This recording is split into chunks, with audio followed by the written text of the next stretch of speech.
out of the government natin, ang policy ni YouTube guidelines. Ito lang ang alam ko, may sariling policy ang guidelines ng YouTube, may sariling polisiya ang guidelines ng Meta ng Facebook.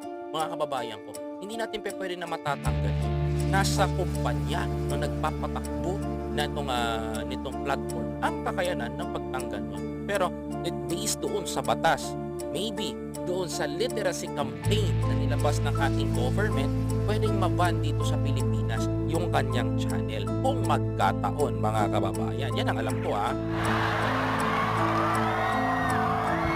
Pwede daw katulad nung kaso ni Pastor Kibuloy. Naman po ang kaso ni Pastor Kibuloy, napakalalaki, mga kababayan ko.